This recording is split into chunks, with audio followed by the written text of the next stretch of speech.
of those who are trans, because of the views that she holds, means that it makes it very difficult for them?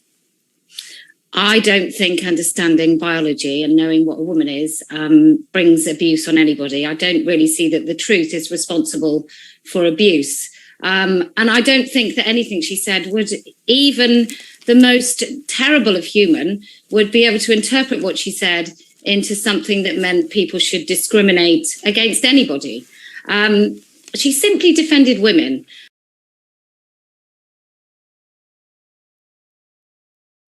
They were born a man and then they became a woman, so they can never be her. Absolutely. I don't think any man can ever become a woman. No. So then there's the problem, isn't it? What, not lying? Well, it's not a question of not lying. It's a question of not necessarily understanding that somebody can be born in somebody else's body, in the sense that you can be born physically a man or a woman, but inside you may be, and it has been recognised, that you might yourself be an opposing sex in terms of how your brain works. Are you saying that that person should be discriminated against for the rest of their life because of the physicality of it? No, I'm saying what you've just said there is absolute nonsense. There's no way that you can be, you are your body. There is no separation between your biological sex. No, you see, I'm afraid that's wrong. No. In what possible way would the DNA of a human build all the cells one sex, except a tiny little bit of a brain that would be a different sex? Medical professionals who are invested in the industry might well suggest that there is such a thing as being born in the wrong body. Doctors who actually care about patients and truth and honesty don't say such things. Okay, and so you don't think that you could be born female, but in fact, in terms of how you operate, you are a man? No, I think you can probably be born any sex and behave in any way, and that doesn't really change your biological structure.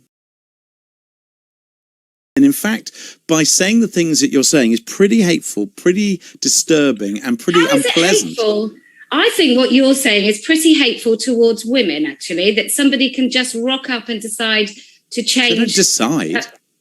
Of course they do. No, you see, that's the problem. That's the problem. You're assuming that they do, whereas I'm saying, I don't know. I'm not an expert in this, and I'm not somebody, and therefore, I am unsure. But people tell me who have gone through transitioning, it's probably the most difficult thing to face, to confront, to deal with. And because of the views of people like you, it means that they are facing discrimination at every turn, and you're making their lives worse. I just don't want men in women's spaces, and I don't care how those men identify. So it's up to everybody, however they want to live their lives, that's fine. But when it impeaches upon my life... How does it impinge on your life? Well, if I want to go in a female-only space and there's men in there who decide that they're women, then it's no longer a female-only space, is it? But then men were told that they wanted to have men-only spaces, and then they were told that that was discrimination. They weren't allowed to do it.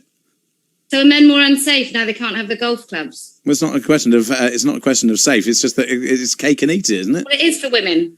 Right. It is a question of safety for women. We are much so less all men are safe predators? in unisex spaces.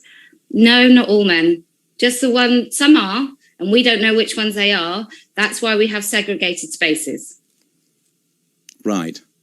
I mean, isn't it better that we try and train all people to be a little bit more respectful to each other? Well, when we don't have any men committing sexual assault, rape and domestic violence, then I will totally agree with you that we could do that. But until that happens, I'm afraid... And so women don't commit those crimes as well? Not at the rate of men, no. They certainly don't commit rape. Right. Okay. I am slightly staggered by your views on the basis that... that biological sex I may have to change my mind. Maybe it was right that if you take those views, maybe you should be cancelled. Wow. You're on talk radio, right? Yes. Okay. And you think people should be cancelled for having a view? No, I don't. I don't think they should be. I don't think people should be cancelled, and I would like people to have different views. But it's just I find it staggering that you would want to have this kind of discrimination perpetrated against people who are born different from you.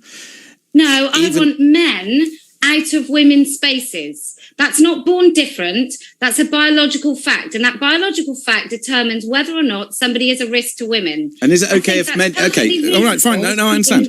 No, I understand.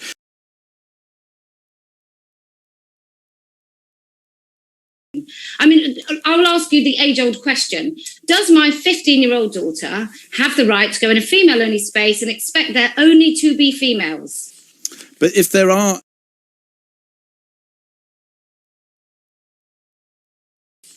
But if there are only females, if somebody is or has transitioned, then they are a female. Well, 90% of men that say they transition have no intention of taking hormones or losing their genitals. And so as far as I'm concerned, you don't transition anywhere. There's no such thing. Nobody ever changes from one sex to another. But certainly what we're talking about predominantly with men is men over the age of 40 deciding that they want to dress as women. It's what we used to call transvestites. And so this whole transgender just totally loses the fact of what really is going on. Most people who call themselves trans are not transsexuals. They're transgender. They're transvestites in old language. Right.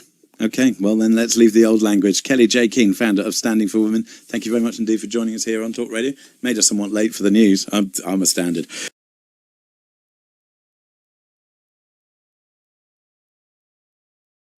No, I'm saying what you've just said there is absolute nonsense.